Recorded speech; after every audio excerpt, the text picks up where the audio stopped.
महारानी की जय।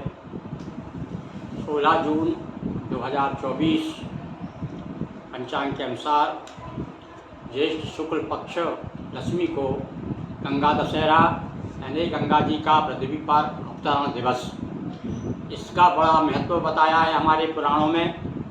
और आज के दिन विशेष रूप से गंगा जी में स्नान, गंगा जी की कथा सुने, दान पुण्य करने से, भगवान विष्णु का पूजन करने से विशेष फल प्राप्त होता है।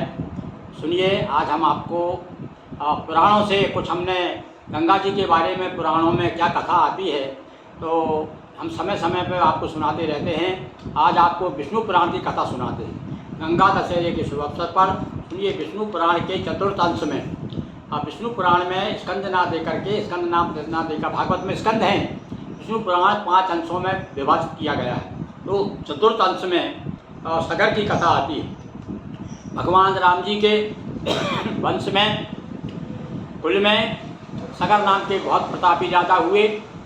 एक बार उन्होंने जब यज्ञ का अनुष्ठान किया और उसके बाद आगे देखिए, इनके इस यज्ञ से ही कथा जुड़ी है गंगा जी की। उसके कारण ही आगे जाकर के गंगा जी का जन्म होता है, अवतरण होता है। वो कथा में आपके सामने ये विष्णु पुराण रखा हुआ है। सुनिए, मैं विष्णु पुराण से ही पढ़ करके आपको आज कथा सुनाता हूँ।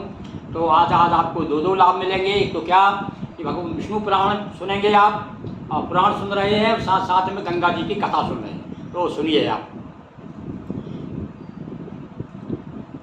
इसी समय सगर ने अश्वमेध यज्ञ आरंभ किया। उसमें उसके पुत्रों द्वारा सुरक्षित घोड़े को कोई व्यक्ति चुराकर पृथ्वी में घुस गया। तब उस घोड़े को खरों के चिन्हों का अनुसरण करते हुए उनके 60,000 पुत्रों प्रत्येक ने एक एक योजन पृथ्वी खोद डाली। कितने पुत्र थे? 60,000 पुत्र थे सगर के। ये घोड़े को साथ लेकर के जा रहे थे। जब घोड़ा गायब हो गया, इंद्र ने चुरा लिया, तो इन्होंने पृथ्वी खोद डाली तथा पाताल में पहुंचकर उन राजकुमारों ने अपने घोड़े को फिरता हुआ देखा।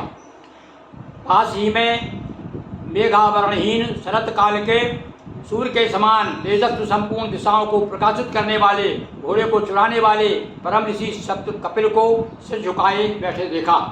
अब इन्होंने क्या समझा कि कपिल देव ने ही, जो कपिल ऋषि हैं, उन्होंने घोड़े को चुरा लिया।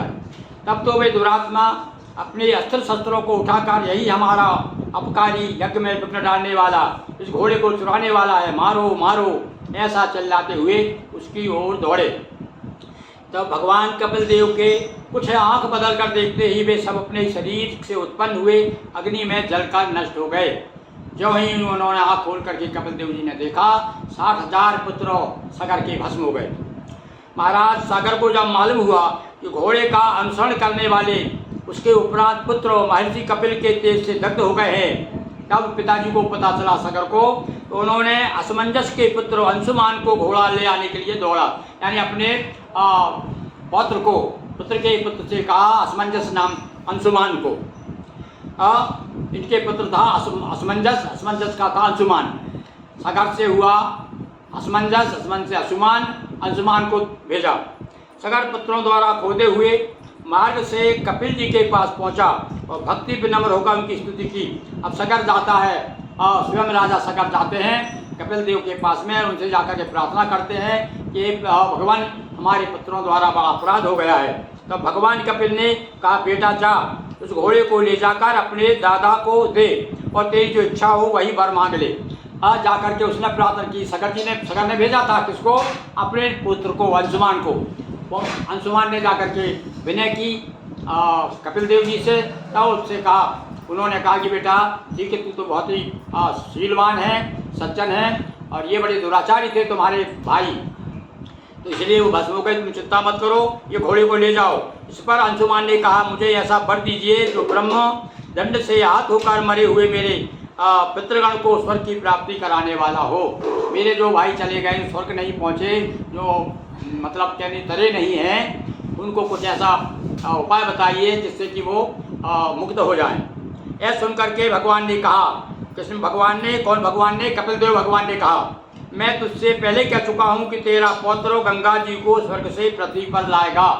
ये पहले भविष्यवाणी कर दी थी। उन्होंने कहा कि चिंता मत कर, तेरा पौत्र उनके जल से इनकी अस्थियों की भस्म का स्पर्श होते ही स्वर्ग को चले जाएंगे।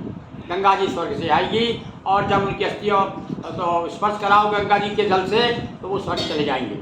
भगवान विष्णु के चरण नख से निकले हुए उस जल का ऐसा महात्म्य है। ये देखिए गंगा जी कहाँ है, भगवान विष्णुपति नाम है गंगा जी का एक, भगवान विष्णु के नख से निकली हुई है। और वो जल जो है इतना महात्म्य, कामना पूर्वक केवल स्नानादि कार्यों ही उपयोगी हो सो नहीं, अपितु बिना कामना के मृतक पुरुष के अस्थि चर्म स्नायु केश आदि का स्पर्श हो जाने से उसके शरीर का कोई अंग गिरने से भी वह देहधारी को तुरंत स्वर्ग ले जाता है। इतनी बड़ी महिमा है गंगा मैया की। भगवान कपिल के ऐसा कहने पर वह प्रणाम कर घोड़े को लेकर के अपने पिता में को यज्ञशाला में आया। राजा सगर ने घोड़े के मिल जाने पर अपना यज्ञ समाप्त किया। अपने पुत्र के खोदे हुए सागर को ही अपनत विस्नेह से अपना पुत्र माना और सगर ने वो खोदा सागर बना दिया खोद करके, तो उसका नाम इसलिए जो खोदी हुई जमीन थी जो कि बाद में समुद्र हो गई उसका नाम सागर इसलिए पड़ा क्योंकि वो सगर के पुत्रों ने खोदा था। उस अंशुमान के दिलीप नामक पुत्र हुआ।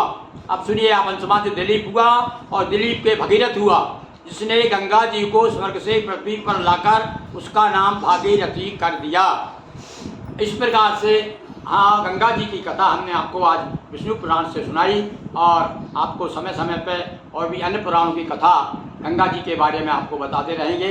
बहुत बहुत धन्यवाद। और आज के विशेष रूप से गंगा दशहरे पर गंगा मैया का पूजन कीजिए, भगवान विष्णु का ब्रह्म मुहूर्त में उठ करके। यदि आप गंगा जी ना जा पाए, गंगा जी की इतनी महिमा है कि स्नान करते समय गंगा यमुना गोदावरी नर्मदा कावेरी सरयू महिषधनिया आदि आदि नदियों का स्नान करते हुए स्नान करेंगे तो वो स्नान करने का फल प्राप्त होता है। गंगा स्नान कर रहे हैं, गंगा जी का नाम स्मरण करते ही गंगा जी कृपा करती हैं और गंगा जी में यदि स्नान करें जा करके तो और क्या बात है, आप जो सोने में सुहागा है।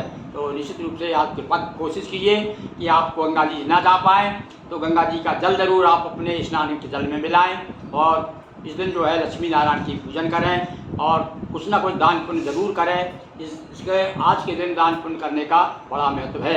एक बार मेरे साथ फिर से बोलिए गंगा मैया की जय।